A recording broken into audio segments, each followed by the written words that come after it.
So, hello, welcome to the Raising Girls webinar.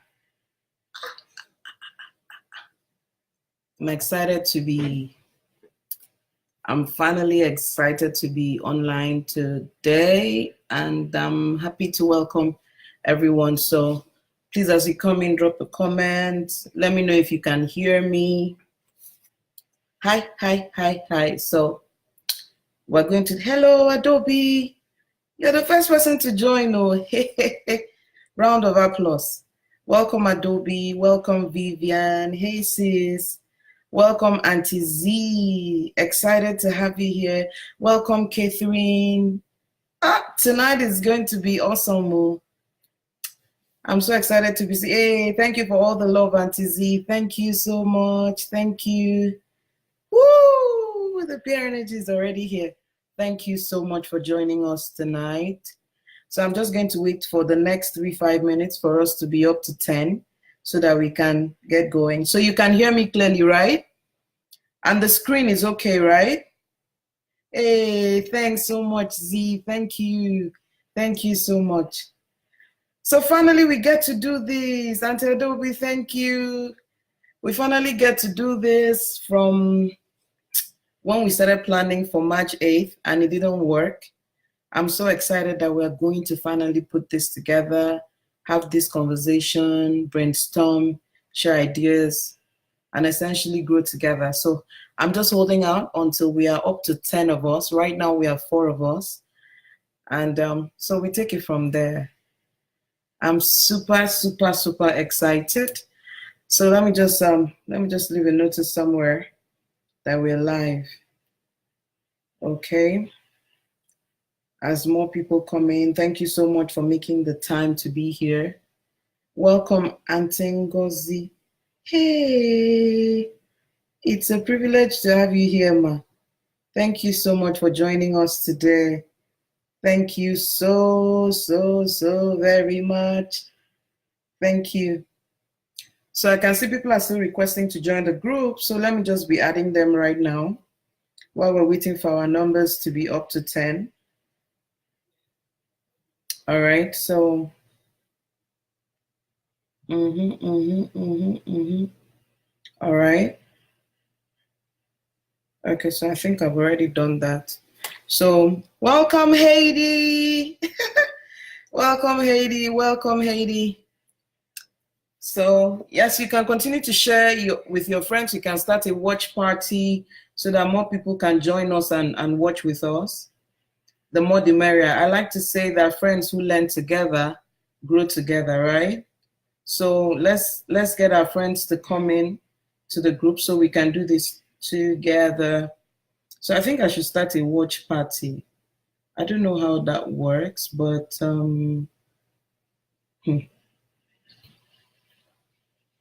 please, someone should help us start a watch party. I'm not able to do it from here. Hello, welcome, Nike. Welcome, Linda. Hello and welcome. I'm happy to have you here. Okay. Please, those who know how to do to start the watch party, please help us. Oh, thank you so much for the love. Thank you so much for the support. Tonight is going to be well worth your time.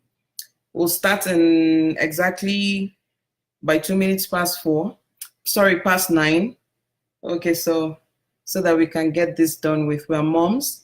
I'm sure that, and dads, we've put the kids to bed, but we still need to check up on them. So we're going to do this. I'm going to make sure this happens as promptly as possible so that everyone really has a good time tonight.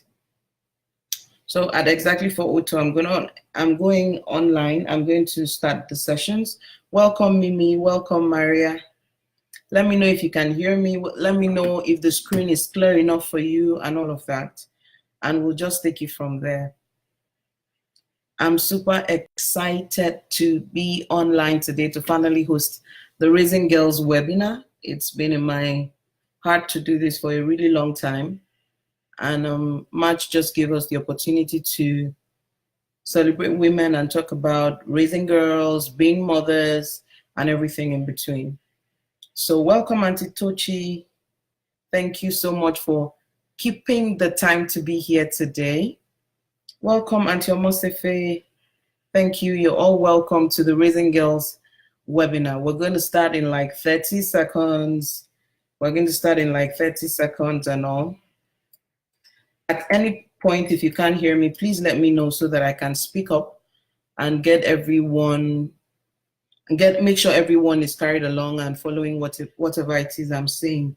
You can also tell me when I'm speaking too fast so that I can make an adjustment. Our goal tonight is to make sure as many of us as possible take something valuable out of the conversations we'll be having today. I can see some moms of boys who were asking me, you're doing Raising Girls, how about boys?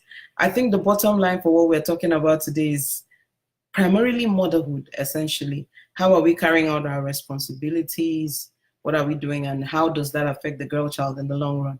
All right, it's 2 minutes past 9 and I'm ready to roll. Okay. So my name is Irene Bangwell, and I'm super excited to welcome you to the Raising Girls webinar. I think it would be proper for me to start tonight by celebrating motherhood, Mother's Day, and all the women here today to say you're worth every celebration, you're worth every honor, you're worth every applause, you're worth 10 Mother's Day.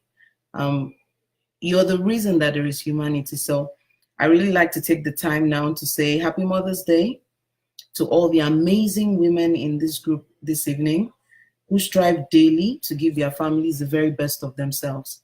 And in very many ways, they don't even give what they give to others. They don't even give it to themselves. So we celebrate you for your sacrifices. Every time you're working out ways to become better, which is why you're in this group in the first place. So I celebrate you and appreciate you once again. Happy Mother's Day. All right. So my name is Irene Bangwell. I am the co-founder of NOSC. And NOSC is coming from years and years of experience working with children and teenagers. I started working with children, teenagers, and their teachers in 2008. That's about 11 years ago. And over the course of my work, I have been very passionate and built my skills in helping children build confidence and resilience. I am also a mom of 2 biological daughters, 7 and 5. One will be 8 in the next few days. So I've been really blessed. I have 2 daughters.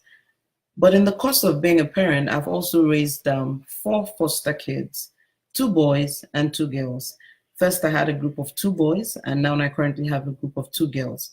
My 2 boys are out of the home now. They're independent. They are on their own and finally facing life as it comes. My 2 older daughters will be graduating from secondary school this year. So over the course of the years of working with children and teenagers and coaching them and working with educators to see how learning spaces can be more empowering. By learning spaces, I mean school. How can school be more empowering, help children discover their purpose, focus, set goals, have discipline to stay on course? I found a gap which had to do with parents actually also knowing how to support children from home. So in 2018, in the month of June, I co-founded NOSC to help provide parents with the knowledge and skills that they need to nurture their children to their place of shine. So how do we do this? We design courses, we design tools, books that guide parents in building their children's self-esteem. We help families design stronger relationships. We help parents understand their children better, whether they're children or teenagers. We help parents deal with work, manage the work-life balance, help kids deal with peer pressure, and then not really most importantly, but one of my favorites is helping kids create and recreate school success. So I usually say that if a child is not having a learning disability, then they can be an all-A student. It's all about the support system. So we're doing all of this under NOSC. We're writing books, we're creating courses, and like this webinar, for instance, is so that we can help parents understand or get the knowledge, build the skills that they need to help their children become the very best of themselves. And I know that's what every parent wants. Whether you're a mom or a dad, you want to see your children become the very best possible. And so that's what we do at NOSC. We We help make that happen. We help tell parents exactly what to do. I like to think that most of the things that we do are, what do you do next? What do you do next? That's our approach to the work that we do. So once again, I want to thank you for joining the class. And if you're just watching this and it's the replay you're watching, I'd like to welcome you also to the class. And I would like to ask that while you watch the replay, please type the word replay with the hashtag replay. And when you're posting your questions, please remember to put replay in the comment, because even after the class is over, I'll walk through the comments all over again and see how I can answer questions that would come after the webinar has ended. The whole thing is to help as many parents as possible, because I know that kids have a lot of potential and we need to manage them right so that they can come out at the other end. And sometimes we need to know that what we are seeing is not permanent. And most of the things that give us challenges today are subject to change. Usually it's all about what we do with the kids, how we nurture them, who we are around them, and exactly what we do with the kids. So once again, I am excited at what I will be sharing tonight. It will bring you so much value, and I know you would be happy that you were part of this class. Meanwhile, I have a very special gift for those of you watching right now. I have a special gift for you, but I won't be telling you about it now. I'll tell you sometime in the course of the class. So make sure you hang around. I'm going to make sure this is between 40 minutes or less. And I know we are moms, and parents actually. So I want to do the best that I can to ensure that we do this very quickly. All right. So once again, thank you for joining us tonight. So let's get to the gist for today. Remember, if at any point you can't hear what I'm saying, you have the right to just put out a comment and say, Irene, you're talking too fast or something. You can also drop your questions in the course of the sessions. I will take them when I'm done with the class so that we just go with the flow. We learn, we answer questions, and we wrap up today. So are we ready to do this? Let me know if you're ready for us to get into this. So if you're ready, say, yes, I'm ready. And then we'll just take it from there. If you're ready, say, yes, I am ready. TJ, you wish you were a mom. Don't worry. Don't worry. So if you're ready for us to get into the conversation, just drop in the comment section, I am ready for this. All right, let me know if you're ready. Hello, welcome, Stefan. Auntie Afoma, you're welcome. Chineye Abafo, you're welcome. Chino TJ, you're welcome. Auntie Ese, I see you. You're all welcome. Nandak, you're welcome. I'm happy to have you here. So let me know if you can go ahead. Say, okay, I've seen one. Yes, already. All right. Let's get into this. So what's going to be happening today? I've just finished doing the introduction. I'm going to share with you briefly why we are hosting this webinar. I'm going to talk about how children's self-esteem is shaped. I'm going to try to capture the portrait of a wholesome girl child. I want us to have a picture of what all our conversation today is heading to.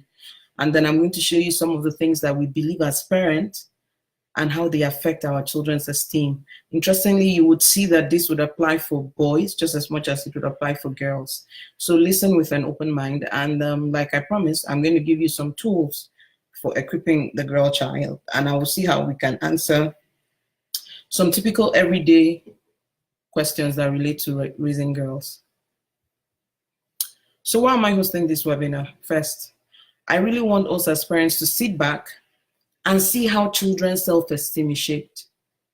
Some of us like to think that some kids come confident, but truly science shows that different experiences that determines whether a child will have self-esteem or not. And it's important for us as parents to know exactly what these things are so that we can make the adjustment that we need. I also am hosting this webinar so that I can give you a picture of what a wholesome girl looks like, what she thinks like, and what she sounds like. The idea is, after this webinar, I want you to look at your children critically and measure it, not by how they sound when they're excited, but you can have a holistic picture of your child and say, oh, why does she look like this? Or why is her posture like this? Why does she think this way? Why does she sound like this? Or, oh, she thinks this way, then I should uphold her, you know? So you have a picture of a realistic analysis of whether your child has self-esteem, has a high self-esteem, or or a low one, so that you know whether you're building it up for her or not. I also want to provide parents with the right tools. I see this all the time. Parents want a particular result, but usually what they do to get it does not take them there. Some parents will say, be confident. Can't you see that? Can't you see your younger sister? See the way she talks in public. That is a recipe for a low. So in that sentence of, can't you see your younger sister, we've done comparison, which further makes the child less confident. So at the end of this workshop, I want to tell you exactly what works. And then I'll also be able to answer your everyday questions about raising girls. I've seen all the feedback we've gotten during registration. People want to know how to talk to their older girls about sex and different things. So I should be able to answer a few of those questions tonight. The first thing I want you to take home from today's sessions is that individuals are born without built-in mental content. It means that children are not really born with confidence or not. Everybody comes like, there's a school of thought that everyone comes like a blank slate. There's nothing that is attached to anybody's person at that onset. No child is born knowing that they'll be confident or with something that they'll be confident. What eventually shows us whether a child has confidence or not comes from two things: the experience the child has and the perception of what's happening around them. Experience will come from things that happened to them. So they went to school and they were bullied. It will give them, it can inform how they feel about themselves afterwards, for example. But perception, on the other hand, comes from what they observe from parents. What parents say repeatedly, what parents do repeatedly, how parents react repeatedly. So let me give you a quick example.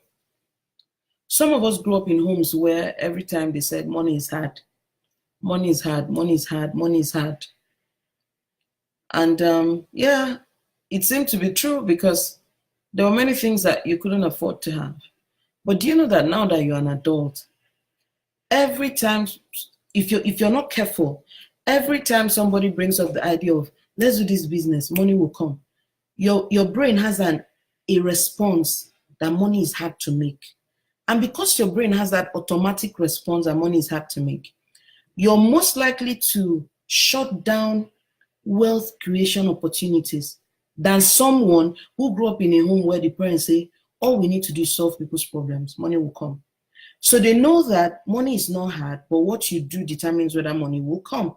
So when they're in a situation, they can easily understand that they need to create solutions and the money will come. But you have not learned, or the person who grew up in a home where the parents always said money is hard, does not realize that their brain has not opened up to accommodate what can be done for money to come easily. The brain just shuts down at money is hard. So here's the thing. When a child is around a parent who keeps saying money is hard, who when they go to, daddy, can I have pencil? I don't have money. Can I have this? I don't have money.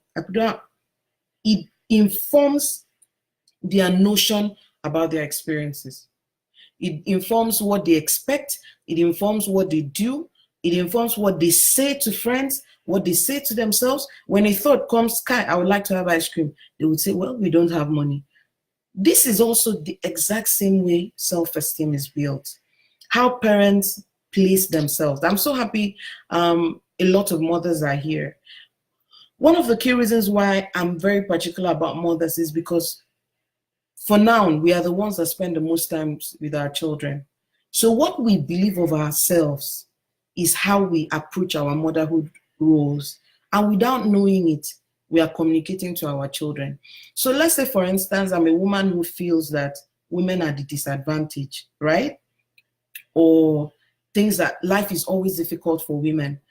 I will say it when I'm washing plates. When I say, bring water for me, I will say it unconsciously. Then when my daughter says she's tired, she wants to rest, I won't know when I will tell her, don't you know life is like this for women? You're a woman. This is all that it is for you. So unconsciously, we are communicating our fears. We are communicating our own low self-esteem too. We are communicating our expectations. But guess what? Our children don't know that we are not always right. So they believe us absolutely. And from there, they start building what they are going to believe for themselves. That they start building what their reality should be. So you have a little girl that is 8, 9, who absolutely believes that life is hard for women. Women have to suffer. She has not had any experience, but perception has done something to her. And that perception is coming from what her parent, or mother specifically in this context, for example, has told her. So how our children come to believe? Number one, what parents think about life, about themselves, about their daughters, and about their sons, right? Okay, so this is supposed to be like this. What parents think about their own life. As me, as a mom, what I think about my life, what I think about my daughter's life, and what I think about my son's life. What I think that I deserve, what I think that is the reality of women, what I think that is the reality of boys. All of these things form the perception of our children. And you know, the thing about perception is that the person that you're looking at does not know you're looking at them. So they're free. So they express it and express it and express it. Experience now comes from what happens to children. Maybe a boy slapped your daughter in school, right? She came home, for instance, and you say, that's how boys are. So she now has an experience to back up what she has been perceiving from you. That's how children come to believe what they see parents do and what they eventually experience. I'm going to explain a bit further about those beliefs by actually bringing out some of the beliefs that we have and how far-reaching they are. But before I do that, let's talk about the portrait of a wholesome girl. There's so many things on this screen. I'm just going to talk about a few. Number one is contentment. A wholesome girl here is a girl who has a balanced self-esteem, who believes of herself in the value that God created her to be. So I have written here that a girl with a high sense of self is content. She's resourceful. She's adaptable.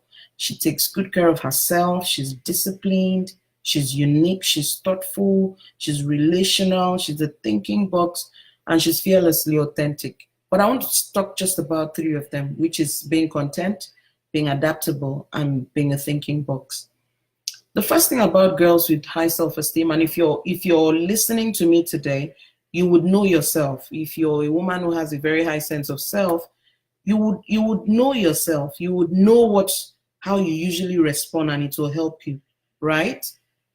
You will know how it will help you. So the first is she's content. And this contentment is amazing. It has nothing to do with material things. It has everything to do with capacity. So a girl with a high sense of self is contented in who she is.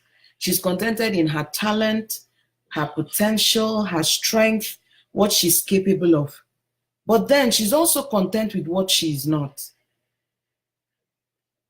I find that in times past, we have one way of capturing who an amazing girl is, just one narrative.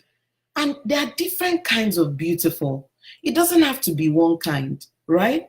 So for instance, if you go on Pinterest, you see mothers who are crafty, they cut, they do stuff, they decorate, but you're not that type.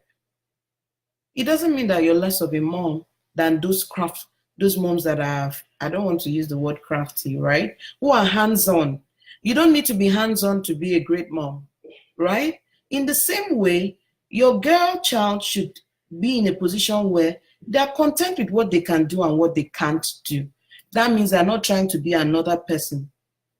That means they're not trying to be another person. They're not trying to copy anybody. They are content. For instance, I discovered very early on in life that I couldn't, I'm not hands-on, meaning that I cannot sew. Like if they say, let's go and learn braiding, I'm not very good with those things, right? In fact, a few times I tried to weave my children's hair based on secondary school stuff. Maybe if I do more practice, I could be better, but I don't even have interest in them. But I'm content. When they're calling on people, maybe in a place, say this woman can do makeup for herself and all of that, right? I don't need to be that woman. I am okay. I used to tell my friends that my biggest talent is pen and paper. If it involves pen and paper, fine. Any other thing outside there, I'm completely lost. So it's time to go home and look at your girl child in the face and say, baby girl, you are complete. And if you have more than one daughter, you need to be ready to see two different kinds of beautiful. They don't need to be the same person. So when you celebrate your daughters for who they are, then they realize they don't need to be another person. There's something that Corey Eguson put on social media a year or two ago that I have never forgotten. She said, I have never met another woman whom I wanted to be like. I will look at her, I will celebrate who she is, but I don't want to be her because I'm my own kind of beautiful. The second thing I want to talk about is being adaptable. So this adaptability has to do with dealing with when things are not the way they expect, when they are disappointed in themselves, when they make mistakes. A wholesome girl child realizes that she's not her mistakes, even though we parents contribute to the complications that happen when they make mistakes. We actually go out there to make our girls perfect. That breaks self-esteem. I mean, people should live free. Your child should live free. They should make mistakes and learn from them. So for example, one of the things I've learned to do is when I'm correcting my daughters for something they do wrong, I don't attack their person. I always turn it around to what can we learn from here. As women, we're emotional beings, and every one of us will agree that when you make mistakes, it's already coming to your heart, right? By the time someone comes and reenacts it, continues to talk about it, and then goes from there and reminds you of your past mistakes and this and this and that, it becomes a problem. It is easier when mistakes are done. We look at it, what do we learn from this? So one of the things I do with my girls is that when they make mistakes, they should think back at what they could have done differently. That's number one. Number two, I also don't expect them to be perfect. I expect them to be human. I expect them to be alive. Sometimes, not sometimes, mistakes can oftentimes be an opportunity for growth. So I focus on the fact that they are not supposed to be perfect, but when things are difficult, I don't want them to think that their self-worth is no longer what it is. So for instance, they're in school, for those of you that have older kids, they're in school, they have a crush on a boy, and the boy did not ask them out for prom. It shouldn't be a self-worth matter, right? Some of them think it's a self-worth matter. Some of them think that it's because they're not beautiful enough. So I teach my girls to know that they are complete. On the day you broke the glass and the day you didn't break it, you're the same person. Your worth is the same. You are not less of who you are on the day that you made a mistake. Rather, I'm going to be here to make sure you walk through and learn from your mistakes.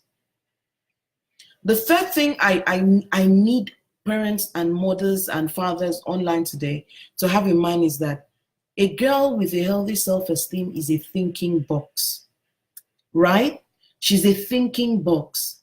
She's a thinking box. She's not, he told me that I'm beautiful and that's okay. She's a, what do you mean by beautiful? She's a person that is asking questions. Girls that are more informed have better self-esteem. Girls that are knowledgeable about stuff. In fact, one of the biggest factors for helping girls during peer pressure is to provide them information. A boy comes and says, I didn't sleep last night. And she can look at his face and say, you didn't sleep last night because of me? Well, you don't have eye bags. Because they're informed enough to know that life is not always the way people are telling you. They're knowledgeable. How do we help them build these skills? Start early and get your kids books. Ask questions at home. Run a thinking space. And do less and less of emphasis on how she looks, the compliments she got, and more on what do you think about this. Help your girls to sit down and think. They watch something on television and they finish, they run with it. No, watch something on television and come back and say, Mom, is that really true? I want to see that. That's what I want to hear. Because a girl with a healthy sense of self should be able to think through the situation she finds herself in. She's not in a hurry. She's not easily pushed over. She's not easily pushed around, you know? She's clear about what she wants to achieve each time. So towards the end, I'll show you some tools to help build this thinking box. This is apart from the fact that a girl with a healthy sense of self is fearlessly authentic. She's not pretending to be anyone else, right? If she's not feeling something, she's not feeling it. Many women today are in relationships where they don't like what is going on, but they can't speak up because they weren't raised to speak up. This generation needs to speak up. So this is it. These are some of the things that you look at your kids and say, is my child fearful? Does she speak up, speak her mind? I shared the other time how I took my girls out to shop, and one of them was going to pick a shoe that she didn't want. So I looked at her face and said, you don't like this shoe. You don't want to make people unhappy. Speak up. Speak up. Be honest about how you feel. You know, as mothers, sometimes we love the children who don't speak their mind because we tell ourselves that the child is trying to understand with us. But that's a self-esteem problem. Like I tell my girls, I may not do everything you want me to do. I won't. Not me, I won't. But at least make sure I know what is on your mind, exactly what is on your mind at each point in time.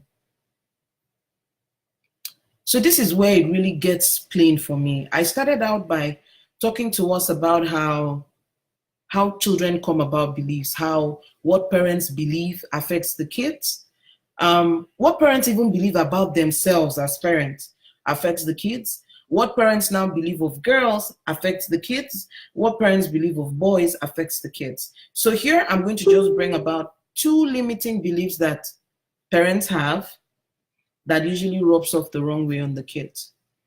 Some mothers say this without knowing, and some say it while knowing, and they'll say a woman is not complete until she's married. Sometimes they say this when they're having conversation with friends.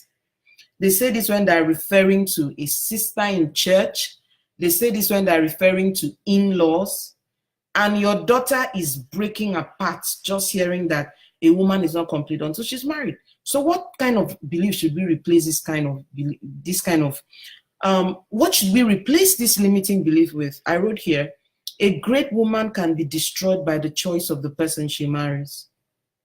You know what that does? The first one limits your daughter that it doesn't matter what she tries to achieve in this life until she's married, she's nobody. But the second one says, no, she's a great woman first. She's already a great woman. She's capable of being a great woman without being married. But who she marries can destroy her. The reason why I call this other one, a woman is not complete until she's married, limiting, is that it doesn't allow your girl child to become who that God made her to be. You find out women will have, in fact, when we are talking about these women, they're your daughters today.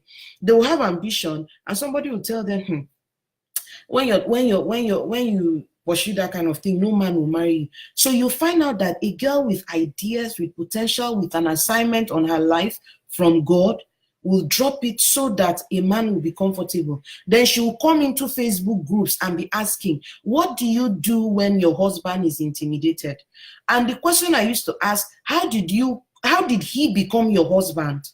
So I have the opportunity now to prevent my daughters from getting into those kind of situations by telling them, first off, you are a great woman with or without a man. However, who you marry can destroy you. I put back power in her hand that she can decide to live her life to the fullest and also decide who she wants to spend her life with. Incidentally, mothers present these ideas in reference to their friends or their schoolmates, their peers. And sometimes we project on our children that no matter what people say, at least I'm married. The next generation does not need any at least. They need to live life to the full.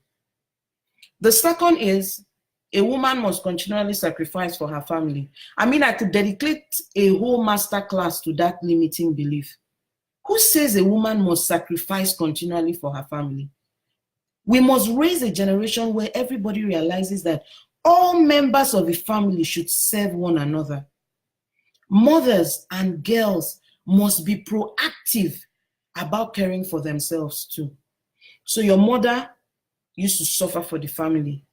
You too now, you're suffering for the family. Do you really think that's the best? Must there be suffer inside? Can we not share responsibilities?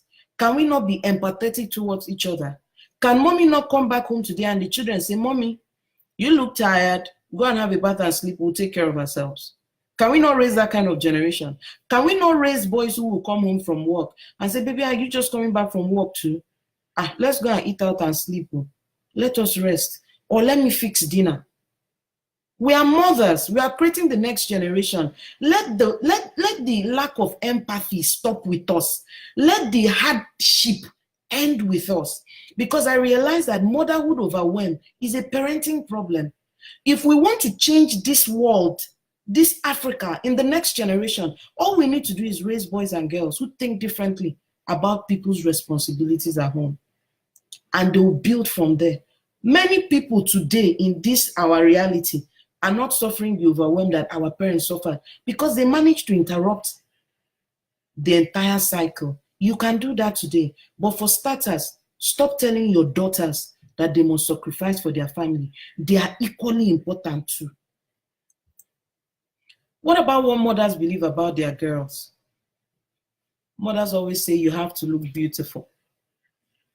You have to look beautiful. Every day you have to look beautiful. I have a different philosophy. I tell my daughters they have to be comfortable. Because let them wear what they feel comfortable in. Beautiful is about the beholder who saw them and felt good.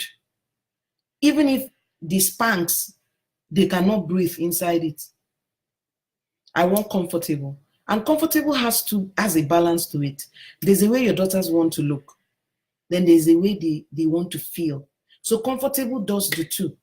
Reduce how do you look conversations at home and focus on, are you comfortable in that? In fact, in one of my books, I was talking about how parents struggle to choose clothes for kids. I stopped choosing clothes for my daughters since they were 5 because I feel that is an empowering thing to do for them.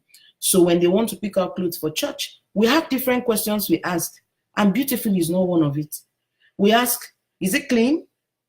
Will the room be cold? Is it of the right temperature? Do you have a shoe to go with it?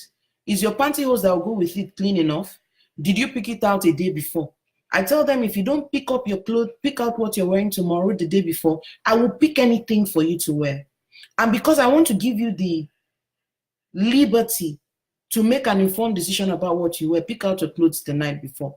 In that one single conversation, my girls have started learning how to be planners. They plan for the next day, be it school, be it church. If we're going somewhere the next day, the night before, they bring out what they're wearing and they make a decision around it, including whether both of them want to wear the same thing. Will it be cold? Will it be this? Will it be that? Those are more informed decisions to make. So I don't pick their clothes anymore, right? I don't. I will ask, is it decent? Is it this, those? And as I'm asking them to answer it for themselves. So we've come such a long way that even though my first is going to be 8 on the 1st of May, she makes informed decisions around stuff. She can say, we wore this 2 days ago. I would like to wear it on so day. So let's not wear this one today. Let's talk about being comfortable more than beautiful. And then mothers like to say, be neat. Learn how to cook so that you can marry and take care of your husband and kids. Our generation's mothers, we used to say that our own mothers did this to us. But today as mothers, we started suggesting it. Won't you learn how to do? Who will do this for you? Who will do it in your husband's house? We don't learn how to cook so that we can marry now. There are many women who know how to cook, who were so good cooks, but their husbands were not faithful. So what are we saying?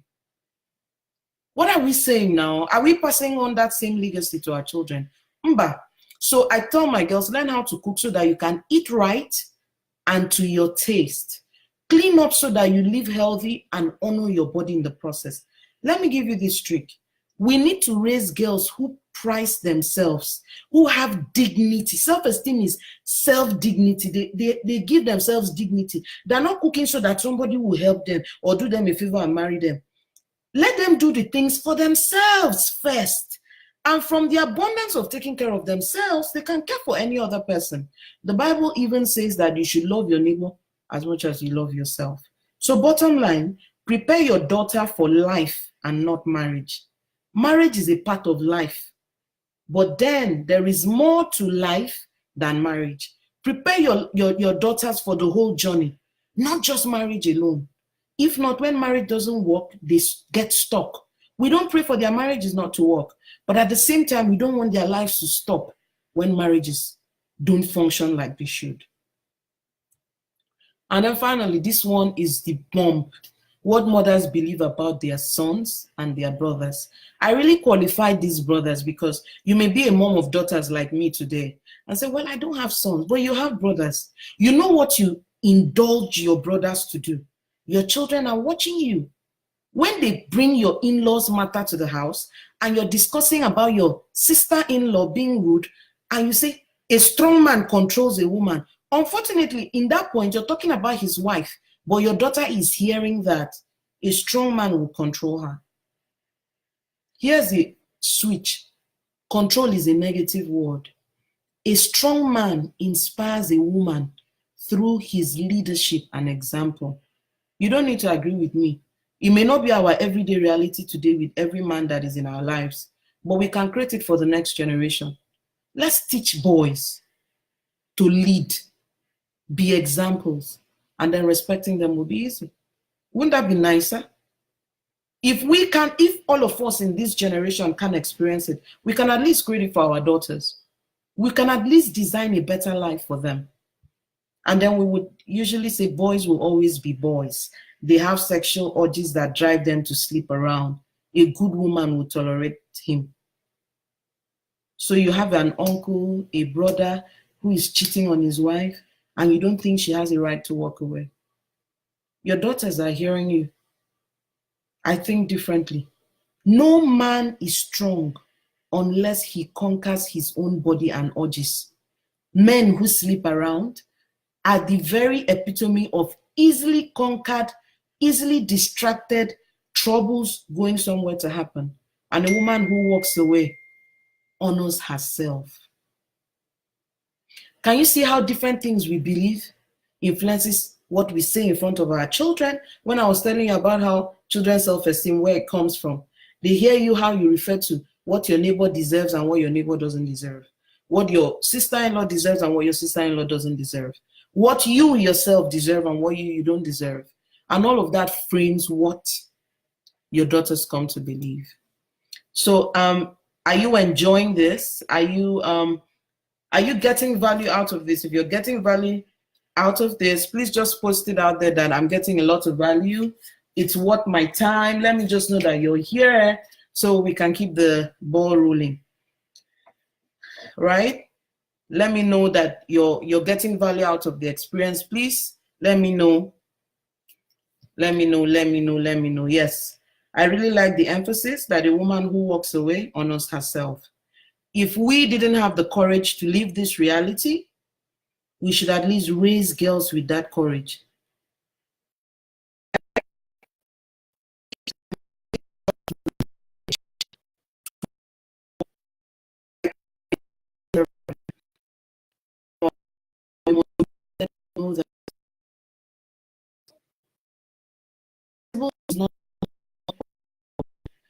Help our boys be them, and we are indulging that thing. We are our permission for our boys to live anyhow is hurting them even more than it's hurting the women. So we need to give them demand of the next generation of boys to live out what God demands from them and break out of the excuses that boys will always be boys. God made them leaders. They have it inside. We will bring it out for them, right? So yeah, someone said they said they are getting real value. Thank you so much, Maria Bala. Hadassah says she's getting value, lots of value. I love this. Thank you so much. All right. So let's get this ball rolling. So what are the tools for building self-esteem? I'm not going to go into every one of them. I'll just speak a bit so that we stay within time. But the first for me is affirmations. What we say to our girls is everything. So for instance, my girls say this every day, that they will solve a global problem by the time they're 18. I mean, right now I'm in the US, and yesterday I went out to do grocery shopping. And I was surprised when our family friend asked me that, don't we want to have a boy since we have just 2 girls at the moment. I said, no, we're done. I'm not trying to have a boy. Because a girl is complete and she can do anything in the world. And guess what? She can find a partner who is comfortable with it. So I'm going to build her up to be the best God made her to be, trusting that God has designed a partner for her. I'm not going to let the fear that nobody will be able to hold her hands and she won't find someone at that level, or they won't find someone at that level. I don't agree. If God wired them for greatness, then he's wired boys who would do mad, crazy things, who want my kind of girls. So it's time for us to stop projecting our fears on our children. That's why in NOSC, when we're talking about affirmations, we talk about them in 3 levels. The first is what we think as parents about our daughters. What do you think about them? So the first affirmation is you changing what you think. If you need to write it out and put it on your wardrobe and read it every day, that you're raising amazing girls who will change the world, who will be blessings to their generations, who will be confident, who will love God, who will serve God. If you need to write it on your wall and keep saying it to yourself, good stuff. So the first part, you say it to yourself. The second part, you say it to her. When I'm correcting my daughters, you would be shocked. I would say you're a leader. You don't talk like that. You inspire people by your example. And when things are difficult, you think them through. That is the angle from which I correct from. I don't throw negative words on my daughters. I would never do it.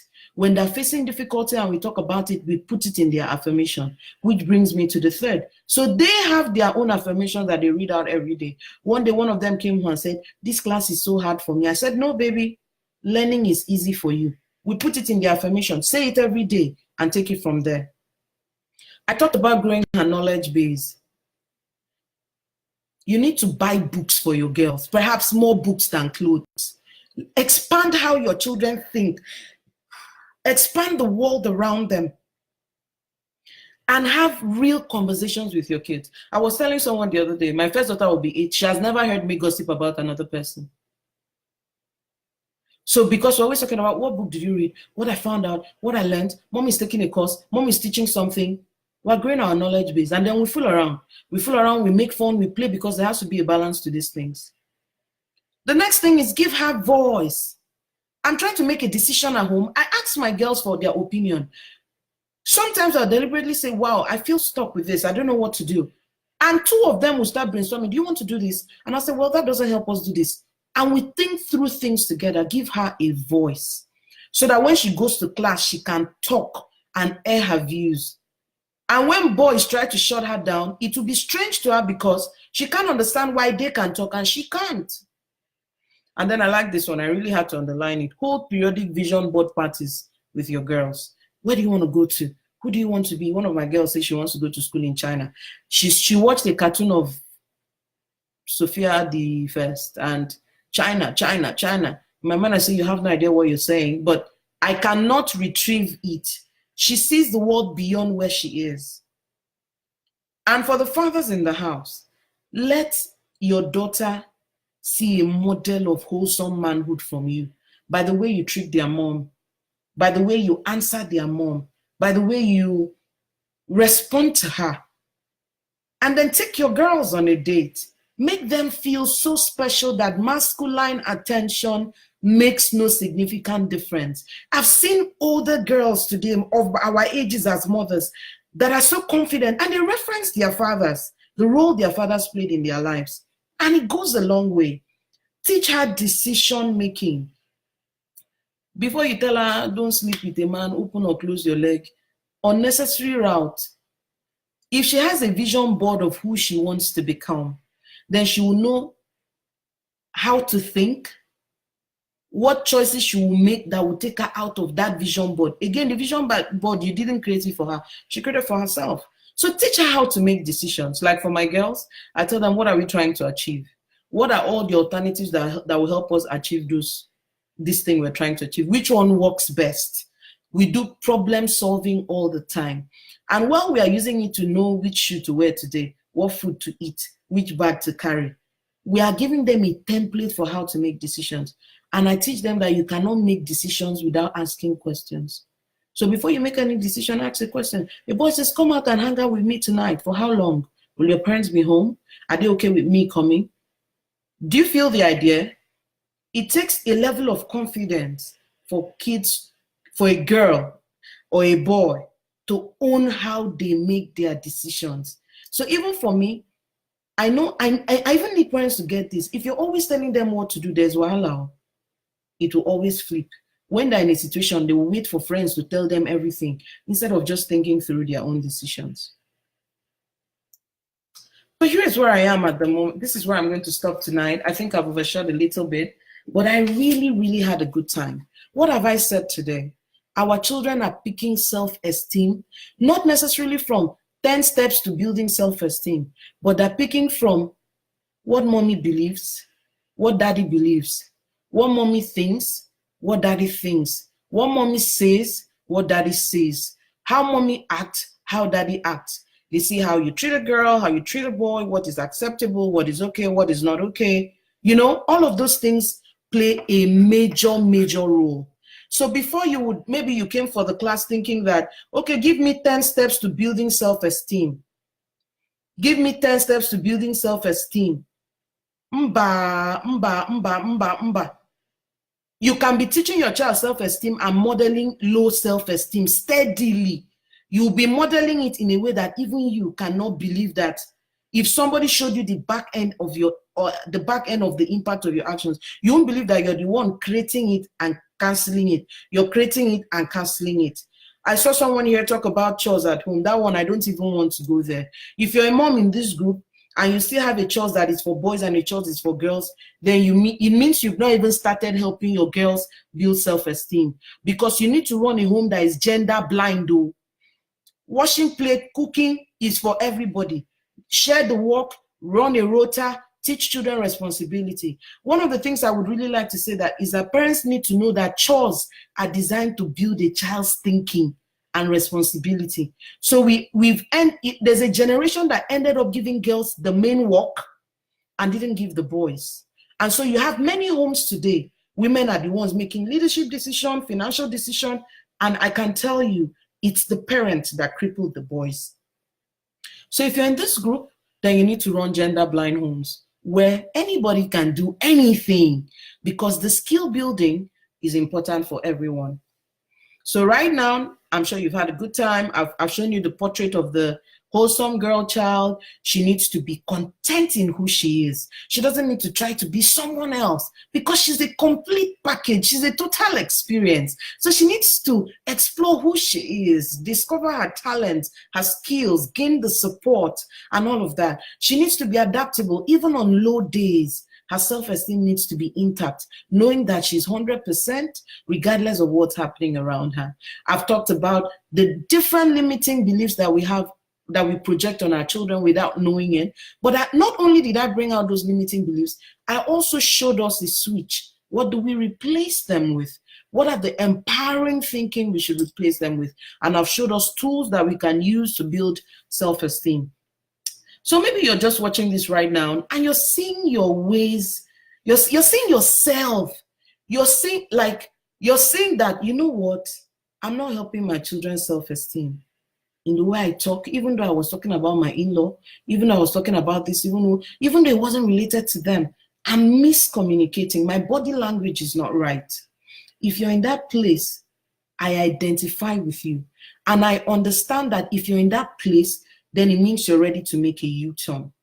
Maybe you have tried, so some people, when they were filling out the forms to attend the webinar, they were saying, I can't even get along with my daughter. I don't know what to do. There's a tendency that there's been mixed messaging at home. Serious mixed messaging, and so there's now conflict. Some people think that it's a signature that when children become teenagers, they become moody and withdrawn. Yes, there are many things that happen around that time, but there are still families that their kids are still alert, and it takes relationship to build that. And many of these things still revolve around self-esteem. So maybe you see the things I'm saying, but like a woman was asking the other day, what about my girl child? I really want to talk about sex. You can say I wrote here, part of the tools for building self-esteem is talking holistically. I can't go into all of that, but we've been doing quite a lot, and we are truly here to help. And then finally, let me end with this. I realized that one of the things that makes girls also not confident is how they're performing at school. So if a girl has low grades, is not doing as well as her sibling or something, it can be a source of self-esteem. Which is why when I was beginning, I talked about the holistic approach we look at our work in NOSC. We're looking at self-esteem, we're looking at parents-to-child relationship, we're looking at work-life balance, we're also looking at academic success. So maybe you're just there and you feel like, I can see from the slides, you didn't say everything you wanted to say. I want to learn more. I want to start all over. I want to do a lot. I want to stop my girls from being influenced, especially for the parents who have teenage daughters, who have people pinging them, sending them messages already and all of that. You're worried. How do I take a hold? I want you to know something, that in parenting, you don't pick one thing and fix one thing in isolation. They're a collection of different things that are related. Different things from how you communicate at home, different things from your relationship with your children, your relationship with yourself. I didn't say your spouse, your relationship with yourself, your understanding of the dynamics of 21st century parenting. There are different things that work together to even give you the comprehensive look at what you need to do for your children. So for instance, even if I give you one tool and say, go and fix your children's self-esteem, as long as it didn't deal with some other things, for instance, I've called school success, I've talked about your own self-esteem, it won't be a holistic experience, right? It won't be a holistic experience. And for me, I want my parents to steadily have a full grasp of what it takes to raise kids today. It's not one thing. It's not picking one thing and going with. It's a whole experience. It's becoming comfortable with you. In fact, one of the things I found is that the mothers who could build self-esteem the most were mothers who had become comfortable with themselves. In the first instance, they found themselves, and from the overflow of who they became, they could reach out and thoroughly build their children. So here's the thing, it needs to be a total experience. It needs to be a total experience. I want to tell you a few stories as I begin to wrap up. So I was raised by a single mom, right? A single mom who was amazing in her own right. I saw my mom get up and go. I saw my mom start businesses, do things. And even though she had me, there was no limitation. Amongst my friends, everybody keeps talking about my drive, right? I got it from mom. She would get up and go. Single girl, 19, had a child, and before you knew it, she opened a fashion house. Before you knew it, she moved to Lagos to work in a bank. Before she knew it, you knew it. And last year, mommy wrote 2 books. With all that she's been already, mothers, when you get yourself, you can do almost anything with your children. Do you understand? I have 2 daughters, 7 and 5 years old. I can't stop talking about these girls. And the other day, their father was saying, your mom is making a lot of money. And my first says, and she's going to earn more. Mom is going to earn more. In their head, they're not aware that a woman needs to be broke so that her husband will feel proud. They're not aware. So some of these things is a holistic experience that needs to happen for you. I told you, I do what I do because when parents don't get it, kids get lost in drugs, they miss their purpose. Some of them lose their life in the process. So here's what I want you to know. You don't need to feel like, oh, where do I start from? It's one day at a time. So one of the things that we did at NOSC was to create a system where we can take hold of the hands of parents, and one day after the other, mommy is healing here. She's learning this for herself. She's changing the way she communicates. She's seeing how to build relationship with her kids. Is one step at a time, and she's getting through this journey. And by the time she gets to the other end, she's totally fulfilled with herself, enough to spill it on her children through parenting. She is aware of herself, of her potential, of all that she can be.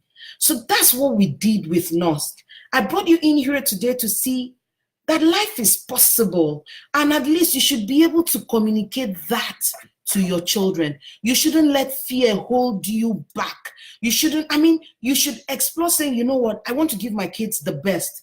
And that best means I want to support my children to be the best of themselves, even if that means I should find my own self first. So maybe you're here and you're really excited to say, Irene, I want to start life afresh. I want to learn afresh so that I can hold my children's hands and walk them through. I want to be a role model. I want my children to see me and know that life is possible, so that these limiting beliefs leave our homes and families forever, and the next generation can start on a clean slate. If you're here, then I have some perfect news for you. So early this year, my goal this year was to say, you know what, I wanted to give parents something to work with. Get home and get to work. So we decided to write this 4-in-1 bundle. The first book, Raising Kids Who Are Influence Proof. I'm seeing parents fighting with their teenagers in teenage years about peer pressure. That's not the time to deal with peer pressure. Peer pressure starts when children are 5. So by the time they're 13, it's full-blown experience. So in the process of dealing with peer pressure, parents fight their kids and push their kids away. And when we push these kids, there are people waiting to collect them and do all sorts of things with them. So I wrote the first book and said, you know what, let me take you on a journey. How do you start from the time they are 5 to help them? And if you people you've already gone bonkers in your relationship, I have the perfect next step for you to build that relationship again. And that was the first book, Raising Kids Who Are Influence Proof. So whether you have a 4-year-old or a 14, 17-year-old, you can actually start building that relationship again. Self-esteem is a big deal about influence, kids that fall for peer pressure. So you know what to add to their life and what to take away from it, so that you guys don't fight when they're teenagers. And if the fight has already started, what do you do to redeem your relationship? What do you do to get your children to trust you again? Then the next one is the book, Moving from Overwhelmed to Overwhelmed. The reality of today is that both parents work, and it is the mother's work especially that is most significant. So everybody keeps criticizing her that you're working, you're not there for the kids, but they don't see the other back end on why she needs to work. She needs to work because she has ideas, she has passion, she has skills, she has assignment. So you can't necessarily tell her to come back and sit at home. So I'm writing this book to say, you're a working mom, let's talk. Not only are you working now, you're also carrying self-esteem based pressures that make you, when you come home tired, with all the pressures you came with, you're not also available for the kids. So I'm saying go to work, but when you come home, I want to make sure that you are taking care of yourself, you're taking the rest that you need, and you're learning how to connect with the kids, even with the little window that you have, so that you make your parenting experience, so that life is not a drag for you. You drag from work, you come and drag with the kids, then you come and drag with your spouse. I'm giving you a tool to turn around the overwhelm, turn around the fatigue, turn around the anger. Some mothers are always sickly. They are always tired. And someone will say, well, isn't that how it's supposed to be? It's not. It can be better. We just need to reorganize and especially reprioritize. And guess who comes top on the list in this book is you, the mother, because until a mother takes care of herself, she cannot take care of her kids from a good place. Quote me any day, anytime. The most exhausted moms are the most cranky moms, and after a while, their children want to pity them. So their children keep information away from them, and eventually they can't support the kids in the way they should. Then we had our third product, which is 12 things every parent must know, should know. If you're raising children in the 21st century and you're not reading this book, you're going to run amok, because what worked for our parents is not working now. You need to know exactly what to do now that works.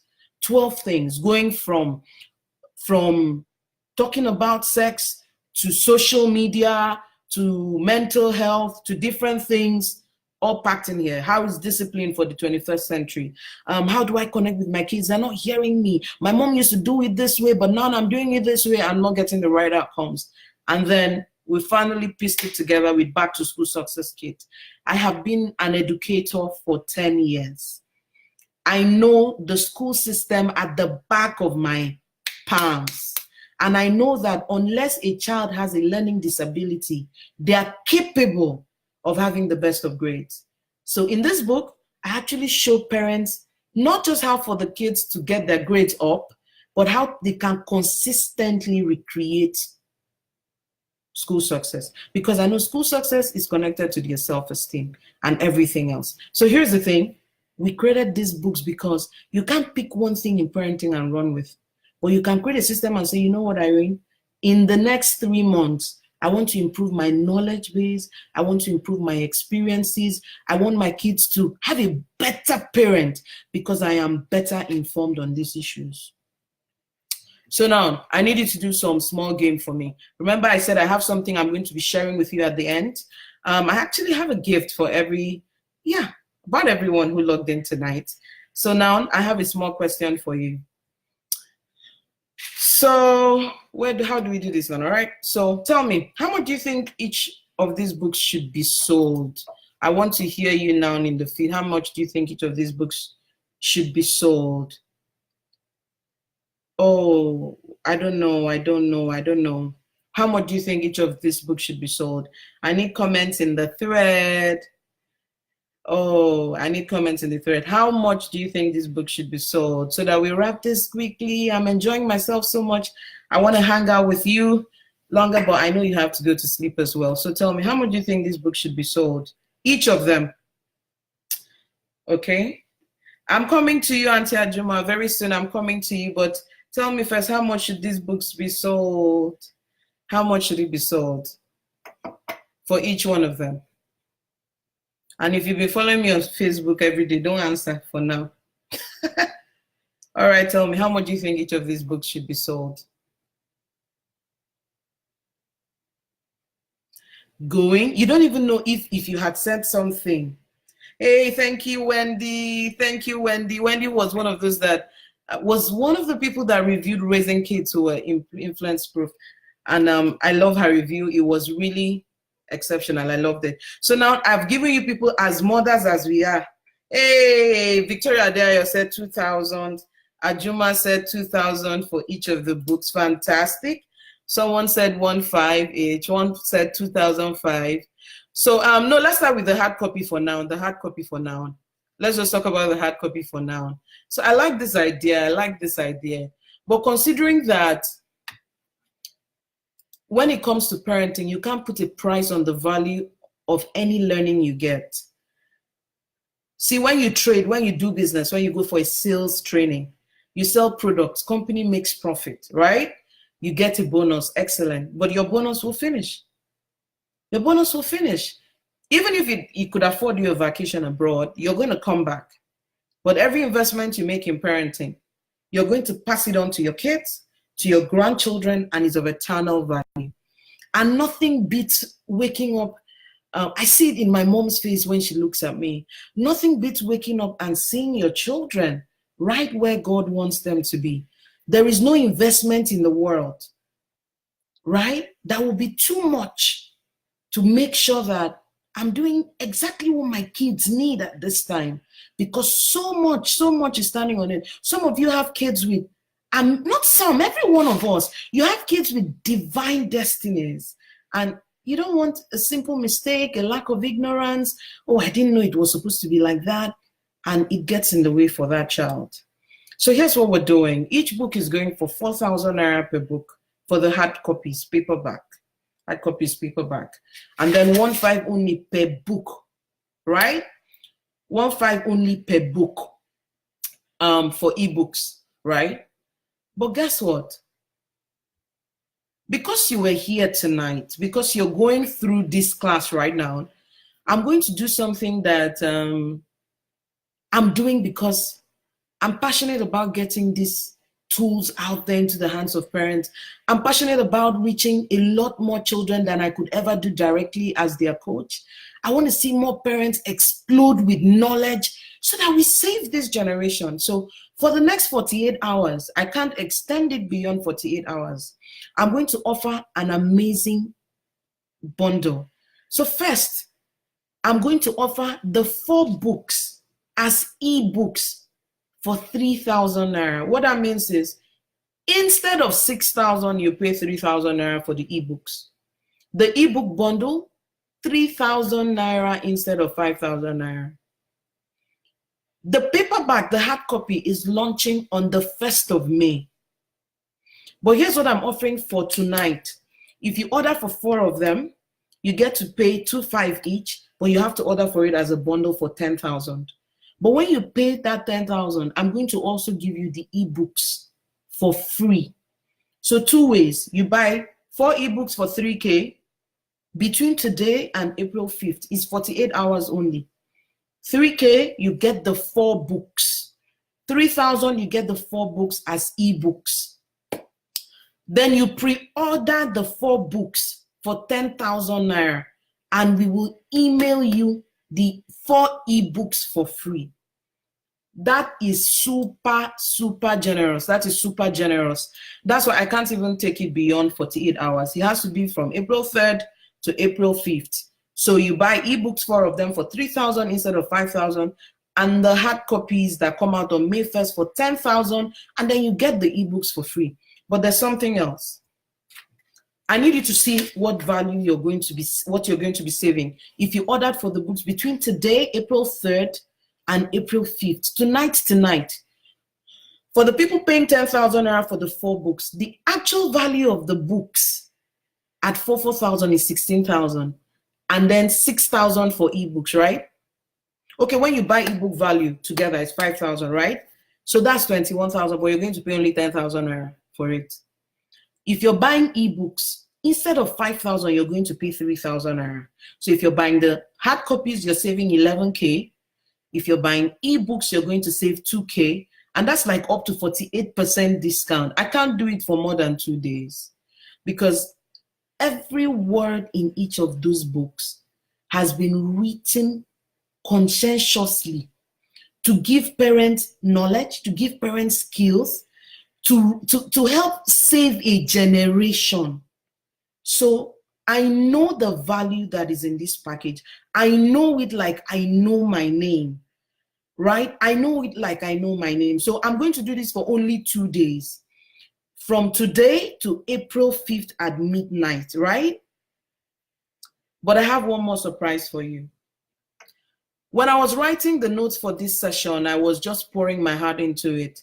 But I knew that I would not be able, I know that I would not be able to say everything I needed to say tonight, right? I knew I won't be able to do that. So I put in one more surprise for you, and I'm sure you're going to love it. So this session today is a book.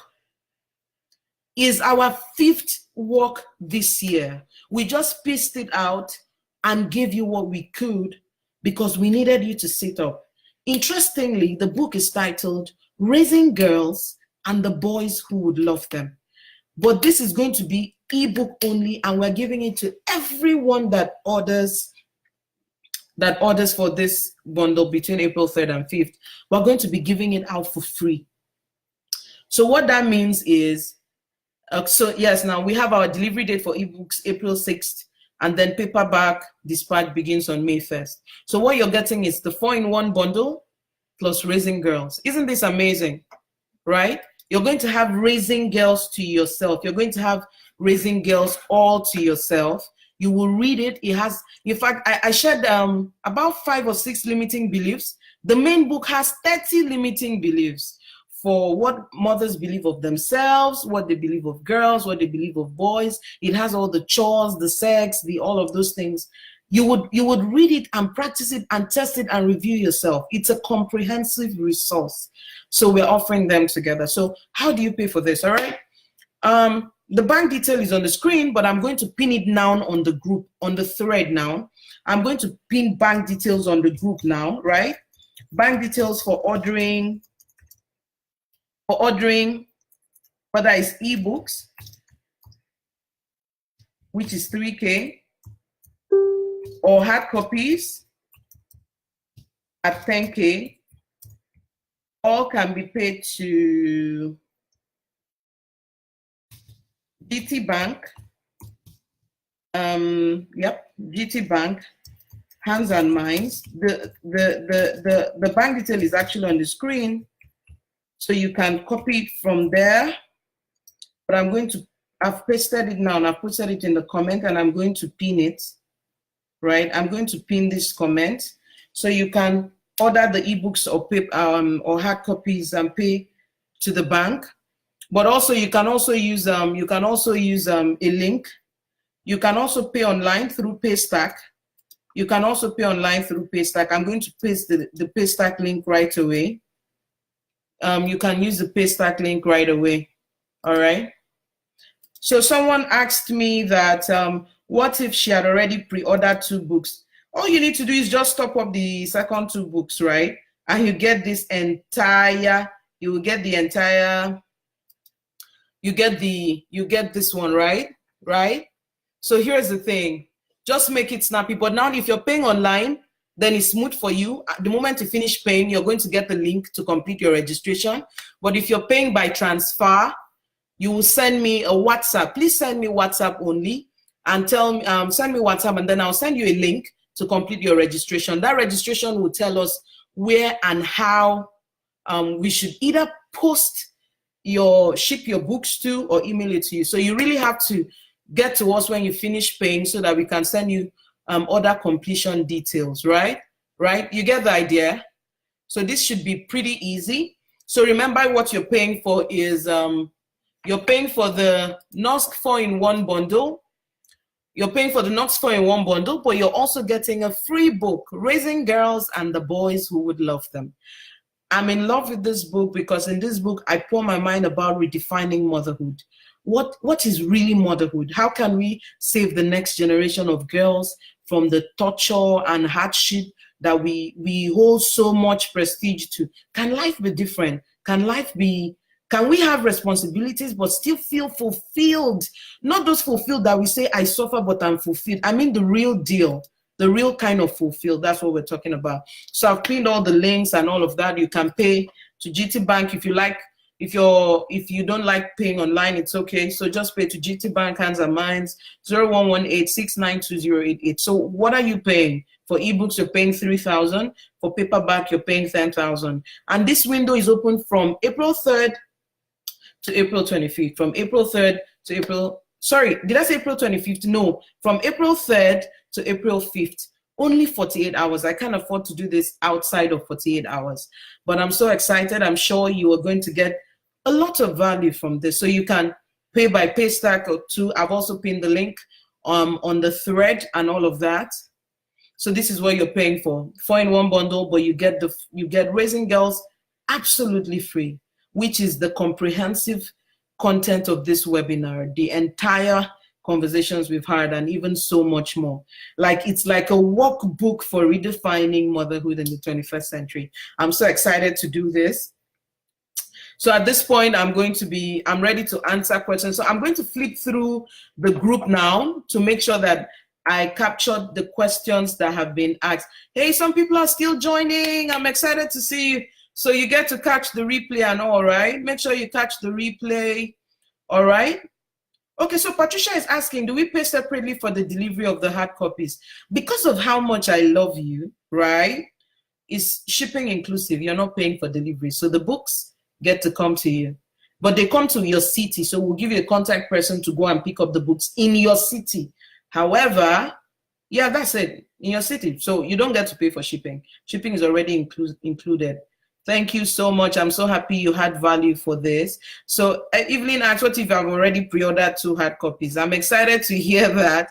Just top up the other 2 so that you get Raising Girls, right?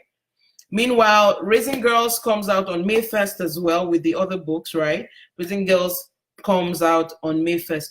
I'm so sorry. Oh, Vivian, it must be network that you cannot play the video. Please try to catch replay. Everything will be smooth by then. Hey, look at my sister. Chinwe is around. Chinwe is around. Chinwe is around. Thank you so much, Chinwe, for joining. Okay, so yes. I'm just flipping through to make sure if there are any questions we can answer. So Ajuma, I've answered. I've pinned the bank detail that it can be paid to and everything else. So as you make payment, please send WhatsApp to me. The number to WhatsApp, it's important for you to write out the number here to WhatsApp as well. 090-3333-8510. Remember to WhatsApp me so that I can get back to you. Excellent. Thank you so much for being around tonight. Thank you so much. Thank you so much. Thank you so much. Yes, ma'am. Peer pressure starts at 5. So by the time you're fighting your teenager at 18, they are grandmasters already. So the peer pressure has taken root, right? So in my book, Raising Kids Who Are Influence Proof, I talk about simple little things that help you interrupt it just when it is starting, right? And interrupt it in an empowering way. Yes, Ugochi, you cannot let fear hold you back. So moms, as you're listening to me, don't worry about the mistakes you've already made. Today is a good day to start again. Today is a good day to start a beautiful beginning. Today is a good day to start all over again and build again. Think about the opportunities you've missed because of your own fears, and look your daughters in the face and say, I won't let that happen to you, right? So as I'm talking to you now, okay, so people are asking what's the WhatsApp number. I'm going to put it down on the group WhatsApp number to send your details when you've paid. WhatsApp number to send details to is 090 3333 Don't let life happen to your daughter the way it happened to you, please. Right? Take it from here, build from here, and make something wonderful. So I feel so fulfilled. All these moms came out here. I love you all. We're in this together. Nosk is here. We are here. Irene is here to help, to support. As you're reading my books, things are not, things happen and you're not happy with the way things are going. Just ring me and we'll piece it together. We'll do this together. We're working out for this generation to be the best that's ever been. We're not losing kids anymore. We're not losing kids to confusion. Parents are not being too busy to support them. In my books, I even show you how to maximize time to be with the kids, right? How to maximize time, how to build a relationship with them and all of that. We are getting the opportunity to recreate the world. That's who we are. That's what mothers do. We redesign the world by having kids. And I'm telling you, you have to do it well this time. When I realized that, look, I have daughters, I'm going to drive it until the wheels fall off. I'm going to gift the world the most empowered daughters ever, and they would continue to empower their generations and generations to come. So every time you make an investment in parenting, it is for generations to come. It's to put wings for your kids to soar and soar and soar. So do this and do it now. I'm not keeping this offer for beyond April 5th. For beyond April 5th. I'm not leaving this offer for beyond April 5th. Please, I know how much work has gone into this, and I want to get the best out of this. So that's it. I'm going to be logging out now. Thank you so much for your time. Thank you so much for your time. Thank you for good company. Thank you for your good company. And guess what? You're the first people to hear about the book, Raising Girls and the Boys Who Would Love Them. That's how special you are. You're the very first group. You're the very first place I've talked about the book. It means a lot to me. It means so much to me. So you're a prestige group. You're a prestigious group to know that there's such a book. It comes out May 1st. We're not doing a lot of publicity on it because for us it's a gift fest before we start talking about all of this kind of stuff. Thank you so much for coming. And remember, I have pinned the bank detail for you to place your order. I've also pinned my WhatsApp number for you to get to right after making payment. And if you're ordering by Paystack, you don't even need to get back to me on WhatsApp because Paystack takes you all the way through to complete your entire order process. My name is Irene Bangwell. I'm co-founder of Nosk, and I'm passionate about providing parents with the knowledge and the skills that they need to nurture their children to their place of shine. So if this session has been a blessing to you, ask 2 moms to watch the replay of this video. I'm going to leave this replay on up until April 5th as well. I'll bring down this video as well. So get 2 other moms that are your close friends and ask them to catch this replay. And I'm sure it will be worth their time. In the meantime, God bless you. bless your kids, and make them blessings in their generation. God bless you.